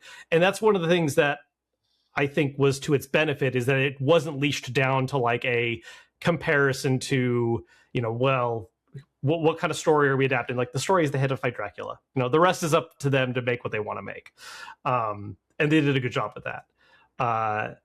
And so I'm just wondering, like for you, like what what video game adaptations do you look to as far as like these are ones that I think did the job well, and why did those flourish versus, you know, other examples we've gotten in the past? I mean, we talked about it earlier, but like, are we talking about specifically video games, or are we talking about anything? I think we're talking video games particularly here, just because I think that is the medium where, you know, not to say that there aren't challenges with any form of adaptation, but I would argue that the types of adjustments you have to make for like book to movie is different than game to movie, right? Or game to TV series. I think regardless of it initially being tabletop, I think that Cyberpunk Edge Runners, to me, is like the cream of the crop. It's excellent. Yeah, I think that because I think that what's interesting about that is that I watched that before I knew anything about Cyberpunk. Outside of like the general kind of setting and world setup. It's a cyberpunk genre, whatever, and yeah, but I actually knew some of the lore stuff because like I watched a video on it, but I didn't know like about the psychosis stuff. And so like when I learned that, like it's one of those stories that like does a really great job at like it does not hide the kind of like, hey, this is what the end result's gonna be, but you're still like, but what if it isn't? There's no happy endings in Night City. That's the important rule. That's the number one rule. There's no happy endings in Night City. Yeah, because you know, spoilers for the things that we're talking about, guys. Moving forward, I'm gonna say that right now. 3, 2, 1. Okay, so like when the psychosis was like such a big narrative factor, I'm like, oh, David's gone. David, like that's how David's going out. You know what I mean? Like he's gonna chrome up too much eventually. Sure. And he's going to die because of the psychosis. Like the thing that made it beautiful is that he was able to overcome the psychosis to help save Lucy, right? That was like the thing that like there's a bittersweet whatever. Yeah. Yes, it was a bittersweet thing, but it's just so like, now she gets to lead a fulfilling rest of her life without the person she loves and no sense of direction. But whatever, like it's fine. Yeah, and she got to go to the moon. She got to go to the moon. Yeah, but even that's depicted in like a what's even the point if he's not here kind of approach. It's meant to be bittersweet and like basically. Oh yeah, 100%. Yeah, it was 100% bittersweet. But yes, that's definitely one of them, and I think the other one has to be Arcane. Sure. Like, I don't care about League of Legends, and to be clear, I'm talking about season 1 of Arcane. I actually think season 2 of Arcane is a bit of a mess. It's rushed. I think they were planning 2 more seasons and they ended up only getting 1, and that's my roommates thought it was equally as good as season 1. No, and I was trying to tell them like, guys, like it's enjoyable television, but it is not nearly as well executed as season 1. Yeah, because the thing is just like everything that happened in season 2 is just like, oh, it's because of the Arcane. That was the answer. Like that was the explanation. Yeah. Of everything. Well, it's also it's like nope, I don't. Yeah. That's stupid. And season 1 is arranged in arcs that have, I think, a very natural progression and feel like there's a smooth pace. And then 2 is just like, hey, this is happening now. Like we just have to get like we're in this part of the story now. This is going down. Like don't worry about it. It absolutely feels like they tried cramming 2 seasons of concepts into a single season. Yep. Yeah, and see, that's another one that benefits from the fact that, like, other than working with a general pastiche of like these are the setting names and these are characters that have these, you know, vaguely established relationships in, you know, paragraph long lore write-ups, they were able to make their own original thing, right? It's not like League of Legends has a specific plot they have to adapt. It's just a setting and framework to work with. Which allows for doing more like original writing and creation. Yeah. And that's what I mean, it's similar to Cyberpunk, right? Like I think that like that's like when adaptations are at their best, where it's just like, hey, make a story in this world. Yeah, where you're not literally adapting a specific plot. You're just creating a story within this like confines of here is the place and here are at least broad character concepts you need to work with, or here's a cast that, you know, we haven't actually told any like actual hard stories with really, but you can now do that with them, and just here's the broad strokes of like what the relationships need to be or how they evolve over time. Yep. And I think really the only other 2 that are worth noting, one of them I haven't even seen, so I don't know if you have and you can speak on it, Fallout. Oh yeah. Yeah, talk Fallout. about Fallout. There's a little bit of division with some fans about it. I think a lot of those folks are wrong. Part of it has to do with the fact that like Fallout in of itself kind of has like a really bizarre, all over the place tone, and because it's like, what is true Fallout, right? Like it kind of depends on where you got introduced. A lot of people would, there are certainly people who played like 1 and 2 originally back in the day, and they're looking for the kind of tone and storytelling that happens there. And then, with Bethesda, 3 takes a very different direction. 4 leans even harder into that. Obsidian kind of walked a balance, trying to do a little bit of the old with some of the new tone with New Vegas. It helps that a lot of that New Vegas team were like people working on Fallout 3, like the original Fallout 3, Van Buren. Oh, okay. I didn't know that was a thing. Yeah, absolutely. Yeah. And so, yeah, like Obsidian's made out of a lot of what's the name of the studio? Black Isle Studios, who worked on that back in the day. But anyways, yeah. So like adapting Fallout's weird because it's like, what does it mean to be a Fallout show? Like, what are you actually pointing back to as your touchstones? And then people get really weird about like, oh, well, because they're advancing the timeline and making it canon, they're rendering things we did in like the games is useless, or the recontextualizing things from those games. I think at the end of the day, it's just a really good show. I think some people sometimes worry too much about some of these things. And I get where they're coming from on some of it, but it's also like, you need to have less sacred cows, I think, for some stuff. Like you need to be able to like see people play with things. It's really funny. I remember when the show was coming out, dodging somewhat of a plot spoiler, there's kind of a thing where like it feels like New Vegas is thrown to the wayside a little bit, and people were going to some of the people that worked on New Vegas to be like, hey, like, aren't you like, how do you feel about them like basically like shitting on your work? And I know at least Josh Sawyer's response was like, I don't care. Like, yes, I worked on this game, but like, it's not solely mine. Like, I knew I was contributing to an IP that already exists and was going to live on past my involvement. Like, it's just the nature of creating in this kind of style, But I think all in all, they do a good job of, they certainly take a few swings. I think season 1 does a lot of stuff that pushes it like farther away from some people's expectations, and then season 2 reined it back in, but then also maybe leaned a bit too hard into like over explaining some stuff. But I think they have a really strong core cast. I think the kind of tropes they're trying to capture, I think it leans well into a lot of the kind of black comedy of the original Fallout games, where like, it has some wacky moments. There are some little like kind of lighthearted things, but for the most part, a lot of the humor is in like, wow, isn't this kind of like absolutely soul crushing and dark, like what's happening in this world right now? Living in a post-apocalyptic hellscape. Yeah, fantastic show. I think it's very good. It's one of the other adaptations I like a lot. Castlevania is still my number 1, but I enjoyed the Fallout series quite a bit, actually. Castlevania is definitely up there. I actually didn't finish the last season, and I haven't watched Nocturne yet. Because I do feel like that after season, because there's 3 or 4 seasons of 4 seasons of the original. Yeah, because is it season 2 or 3 with the fight?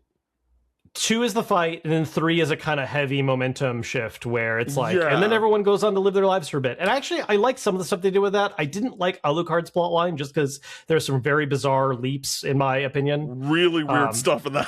Weird stuff with Alucard there. Yeah, very, very strange choices for his story arc. But I actually really liked the kind of like, okay, we had this big epic climactic fight, and now we're going to take a breather. And like, there's still stuff happening, but it's kind of bubbling a little bit again. No, I do like when shows do like allow for some story to happen after the big threat is taken care of. Yeah. But I know that there was a certain point where I was kind of just like, okay, like, what are we doing? What are we doing now? Like, you know what I mean? No, and I think that's why I stopped watching it. And that was the thing I was actually going to say. Like, to me, I think the like kind of philosophy of like, oh, if I watch like 2 or 3 episodes and I'm not like fully invested, I drop it. I think that's a crazy mentality. Here's the honest version of that, right? If I'm looking to have an educated conversation with someone and like I want to like provide critical analysis, obviously I'm going to watch the whole thing. Yeah. If I'm just watching a show and I'm choosing how to spend my fucking time, if I don't like it 3 hours in, I'm not going to spend another 7. You know what I mean? But like, okay, I gotta make choices here. I think there's a difference between like not liking it and being like curious, if that makes sense. Like, okay, like is this really going somewhere, or is this like just this is what it is, and then Sure, I got it. You know what I mean? And like I don't know. yeah, and It's there's shows where like I don't love them and I still go past 3 episodes because I'm like, all right, like I kind of see maybe the threads here, or I kind of want to see how they do this. I just think in most shows nowadays, you just like really don't like. Unfortunately, I think a lot of shows, especially nowadays, like you really have to watch like the full first season to really understand what the whole like vision is. And, oh like, God, what's the stupid? There was this meme about like surfing Dracula or something. And the meme is that like in the 90s, you'd make a TV show called Surfing Dracula and you'd see Dracula surfing every single goddamn episode. Nowadays, if they made Surfing Dracula, the whole first season is how Dracula found his surfboard. And you're not going to see it happen until the last 5 minutes of the final episode. That's true. Listen, in Jackie Chan Adventures, Jackie Chan did indeed go on adventures. Yeah, like right off the bat. Every episode. But yeah, I think I don't know. I'm not saying that like I haven't like fallen off of shows, but it's not like that. It's just like, oh, I have like no interest. It's like, oh, it's not really grabbing my attention. I'm gonna watch something else and like try and come back because like I'm not in the right headspace. Because there's been a lot of shows that like where I was like highly that was just highly talked about, right? Sure. And I gave it a watch, and I was just like, I don't know, dog. Like, and then I was like, maybe I'm just like not in the right headspace for it. That was me with Game of Thrones. Like, I watched the first season and like some change of Game of Thrones, and I'm kind of like, what am I missing here? You know what I mean? Like, what am I missing here? And then like I rewatched it later, and I was just like, why did I think that initially? Like, you know what I mean? Well, it's really funny how you're approaching this too, because you're viewing the 3 episode concept as being like you're ending too early, when the point of it is that you're giving something more of a shot. Because look, what I'm saying, again, it's not a matter of like, oh, 3 episodes in, it didn't grab me, I'm forever banning this from my brain. It's just a matter of like, yeah, if enough people tell me, hey, look, you really got to get through season 1 and then it picks up, they actually figure it out. Like, you can give another shot. I'm just saying that like, I'm not going to give up on a show 1 episode in. I want to give them the time to like try and like build something. But if we're 3 episodes in and there is nothing like working for me, whether that's I don't feel a reason to keep watching, or I just don't enjoy the type of story they're telling, or I think the acting and direction is stilted, I'm just not going to I'm not going to tell myself, well, maybe in 7 hours I'll change my mind. Like there's too much other stuff out there to do. That's totally that is fair. That is fair. I just feel like from my experience, like let's just talk about pilot episodes really quick. Sure. There are very few pilot episodes, like first episodes of a television show, where I finished it and I'm like, I'm in. Like I'm in. Oh, yeah. You know what I mean? Absolutely. And which is why it's the 3 episode try, not the 1 episode try. Yeah, no, but that's what pilot episodes are supposed to be. Sure. And that's why I'm saying like we don't. That's what they were at one point. Sure, but I know, but I'm saying like that's still how like shows are made, though, and that's why I'm like, I think that like even back when that was the mentality, like that was like the way that we're talking about it right now. Like I very rarely ever felt that. Like I'm trying to think, like the 2 shows that immediately come to mind, which happen to be like 2 of my favorite shows, like period, is Doctor Who, the reboot with Eccleston, and Attack on Titan. Those were the 2 shows that like once that first episode ended, I was like, I'm in, like I'm ready for this ride. And I just think that like even now, like thinking about like 3 episodes, actually like Blue Lock is really good. But 3 episodes is just like I think for a lot of shows nowadays, or not even nowadays, just in general, it takes a long time. Another show that I really couldn't get into until I had to like leave it and come back, Breaking Bad, right? Mhm. Considered one of the greatest shows ever. That's crazy that wasn't a 1 episode lock for you.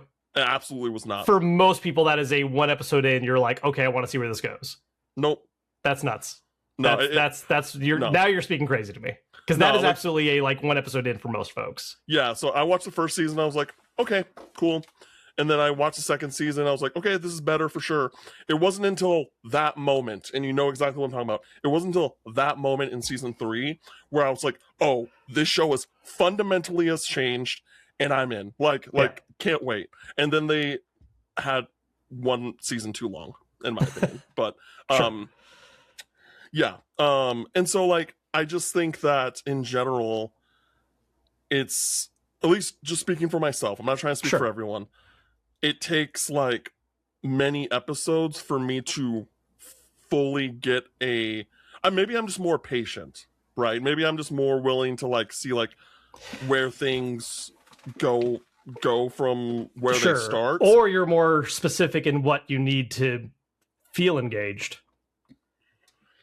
Yeah, that could also be a thing. Yeah, it might just be that you need more like threads to work with where you're like, okay, now I see it. Because another really good show that I'm watching now that people were really high about, and I started watching it, and I was just like, what am I missing here? For a while, for most of the first season, The Bear. Man, like it took me first episode right away, dude. Are you I was hooked immediately. That show was 1 episode easy for me. Yeah, no, see, for me, like most times when I watch a first episode, I'm like, huh, okay, and then I'll keep watching, and then it isn't until like the end of the first season where I'm like, okay, I was I know where I'm at. I bulldozed like 3 seasons in a row when I finally watched the first episode. Don't get me wrong, like now, well, I started watching the last season, and I have a lot of thoughts on that. I need to watch it. I haven't gotten to it yet. Yeah, I have a lot of feelings on how that show has evolved over time. But in general, like I love that show now, right? Like it's not just like in most cases, it's not like a 1 episode like I'm in type deal for me. Sure. And so yeah, that all plays a major factor. But I'm also patient, and I'm willing to wait and see how things turn out. Sure. One other adaptation that I want to talk about, which I'm surprised there hasn't been another since, Detective Pikachu. I was waiting for it. Yeah, that's another. I think it's great. I put Sonic above it, but like Detective Pikachu is great. I think it's basically on the same level. Like for me, yeah. I think there's certain things that were like pretty obvious, right? Like, sure, Ryan Reynolds is the dad. Like, come on now. But then there were some like actually like interesting things where it's like, oh, Bill Nye wants to turn into Mewtwo and turn all humans into Pokemon. That's the same thing to do. That was like an actually like interesting, objective. Evil plot. Yeah. And the Pokemon designs were so cool, and the way that they used Pokemon to like kind of build the world was so cool. Like especially like when they're in the forest area, and then it's just like, oh, you're all standing on Torterras. Run. Yeah. Like that was such a cool sequence. And how they like were willing to kind of like change how certain Pokemon exist in the world, because Torterra is not like that in the anime or the games. Yeah, but like they're like, hey, but what if we did this? And it's really cool. I thought it was a really good movie, and I'm really surprised that they have not made one 7 years since. Yeah, no, I agree with that. I think again, this is a situation where I think telling an original story with just the trappings of the world you're working with is just the way to go. Because that's what they're doing, right? Because even Detective Pikachu, it's not like the Detective Pikachu games are about the story that happens in the movie, right? They're completely different things. Spoilers for Detective Pikachu Returns. Did you know that like Detective Pikachu Returns plot is basically the plot of the movie? Like after the movie came out? Yeah, yeah, Excellent. Perfect. yeah. A lot of the key parts is at least with Pikachu and the player Yeah. is the movie. Interesting. That I didn't know. Yeah, Yeah. very interesting choice. Huh. I wonder if then the script was written for the game like forever ago and they wanted to adapt that, but the timeline didn't work out right for getting the game out like in a closer window. Maybe. I'm not sure. I still need to play those games. I actually kind of forgot Detective Pikachu Returns exists for a second. A lot of people did. Yeah, that's one of the few first party games I still need to add to my collection. But yeah, so Detective Pikachu is great. I will also shout out, it's not like amazing, but the Tomb Raider one was solid. Like it was fine. Yeah. Like I was like it wasn't. I actually watched that for the first time about a month ago. Like Oh, it was really? just on like one of the streaming services like Amazon or something. And I was like, all right, like sure, I got some time to kill. I'm gonna put this on. Yeah, it was solid. Especially for adapting the era of Tomb Raider that's adapting, right? Like there's a definite tone shift between that and when they did like the Angelina Jolie one. Because they were adapting very different eras of that IP. Did you watch Uncharted? Yes. What were your thoughts? I that sure was a series of tropes, one after another. Here's the thing.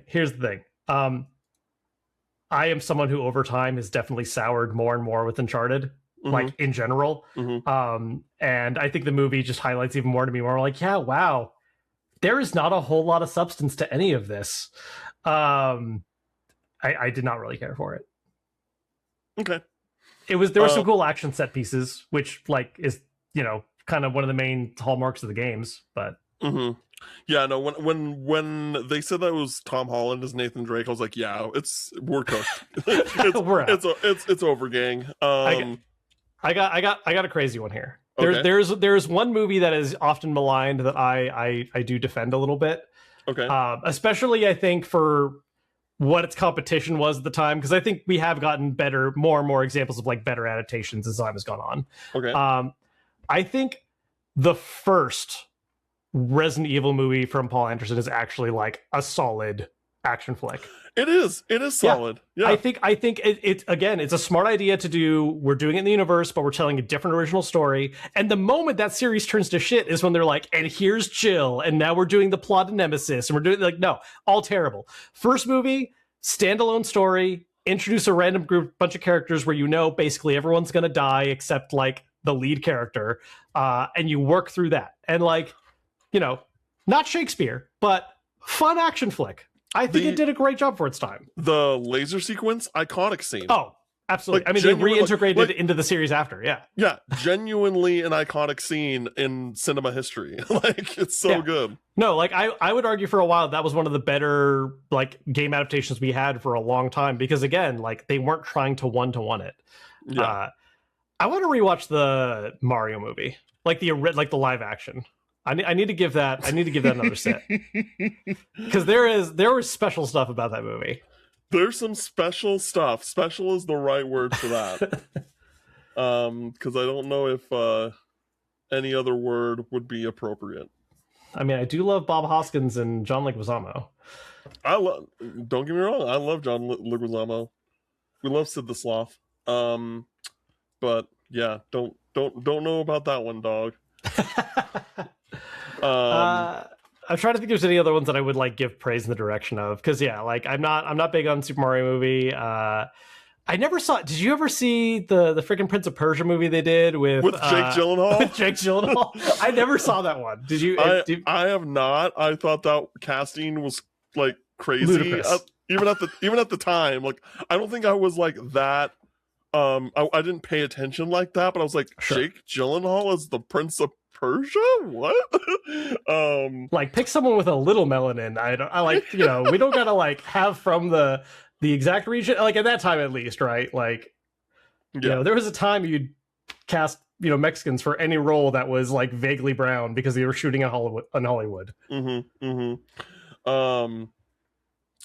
Yeah, I did not see that movie. I feel like if you talk to most people that did see that movie, they said that they enjoyed it, but I I don't want to watch it. I just don't You're like, wanna I watch have it. no. Yeah. Here's an insane one. This is Mhm. not good, but Mhm. it is incredible. You know what I Mhm. mean? Like this is one Mhm. of those like, look, just like have some popcorn and have a good bad time. The Double Dragon movie from the mid '90s is one of the most insane films I have ever watched. Okay. It is so weird. You got the Iron Chef judge guy in one of the roles. Yeah, what's his name? I have to look it up. Hold on. Mark Dacascos. Uh, yeah, it's him, and then like this other actor who is like a teenage heartthrob, but has no martial arts training whatsoever. So every fight scene is Mark Dacascos doing the absolute like coolest stunt stuff because he is actually like a trained martial artist and stuntman. And then this other guy, Scott Wolf, is just doing the absolute worst punch or kick you've ever seen in your life, and somehow they're supposed to be like equals in skill. Uh, Robert Patrick is the bad guy who's like the Shadow Lord, and it's post-apocalyptic, but they're still it's such a bizarre movie, and it's entrancing. It is one of my favorite like bad movie night. Like you just sit back and go for the ride. Huh. Interesting. Yeah, also like Robert Patrick's in it. Yeah, Um he's the villain, and it's so weird. It's yeah, it's bizarre. what a thing. Huh. Interesting. I had no idea this existed, so Yeah, no, I mean this comes from that era of like early mid '90s where you're just starting to have people figure out like do we want to do these? Because like that's when you're getting like the Street Fighter movie, you're getting Mortal Kombat, the original Super Mario Brothers movie, of course, from '93. Yeah, just a very bizarre era of adapting things, and yeah, that's I think the weirdest one because I think those were all like within a year of each other. hmm. Street Fighter, Double Dragon, and Mortal Kombat. They were all like roughly within a year, and Double Dragon is definitely the worst one out of the three, which is saying something. All three of those movies are iconic, though, to me. So we'll end this conversation on this topic because I'm curious about your thoughts, especially now that we've seen a bit more and things like that. I want Sure. this as your personal opinion, not Yeah. like what you think, like objective, Yeah, I want whatever, subjective whatever, opinion yeah. on this. What do you hope the Legend of Zelda movie is? I have no fucking idea. That's another one where like, and I said this when like Super Mario was being adapted, and we eventually got it, and I just like, you say you're adapting this, and I'm like, what does that mean? Like, what are you actually trying to do with this story? Because like, especially if you're looking at, I mean, the vast majority of Zelda games, I would say like Twilight Princess probably has the most semblance of an actual like plot line with lots of things happening, whereas the vast majority of them are like Link goes to dungeons. One major event happens in the middle of the game. Link goes to more dungeons, beats Ganon. And it's like, all right, like what are we trying to adapt out of that? Is there a specific game you're using as the blueprint? What kind of additional story elements are you trying to add? It's just one of these things where it's like, what does this mean to you, and what does 2 hours of this as a movie look like? Because if you're thinking of what defines like a Legend of Zelda story, it's Heroes Myth stuff, right? Like there's not a lot of originality actually there. It's hero goes to rescue a princess from his basic country bumpkin life. Holy shit, what an idea. And Zelda is heavily defined by like, I go to dungeons and solve problems and do that. And even with like Breath of the Wild, Tears of the Kingdom, they reinvent the formula, but exploration is ultimately the real heavy focus there. And so it's just like, what do you think this looks like as a 2-hour film? And I personally can't picture it. Maybe that's a failing of my own imagination, and maybe it'll pleasantly surprise me. But I don't know what this is supposed to be actually. Yes, to everything that you said, but what do you hope it is? Like, if this movie was what you wanted it to be, what is your hope? Unproduced. Okay, look, if we're going to go with, again, it's kind of like what I was saying earlier with adaptations I've enjoyed. I think the best thing you can do is make an original story that's just using the right trappings and maintaining the concepts of the characters. Some of that is hard to do because Link is meant to be a blank face self-insert, right? And so like, what does it mean to actually characterize Link?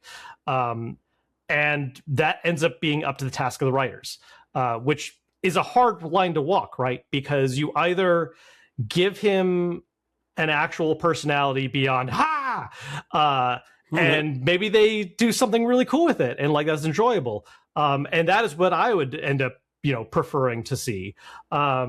And then other folks are going to be angry that Link isn't perfectly silent, or that Link is depicted in a way that they didn't picture in their heads, whatever. Link says nothing until the final shot of the movie where he looks deadpan into the camera lens and says something. I don't know. All terrible. I think the best case scenario for something like that is to, outside of the very basic pitch concept of Ganon, bad guy, Link, hero, Zelda needs rescuing, or is at least in some kind of peril that Link's involved in. I think the best case scenario is to try and tell something that is overall pretty original and is not trying to just do like, we made Skyward Sword, we made Breath of the Wild. Like, I just think any of those routes in my mind is destined to not be good.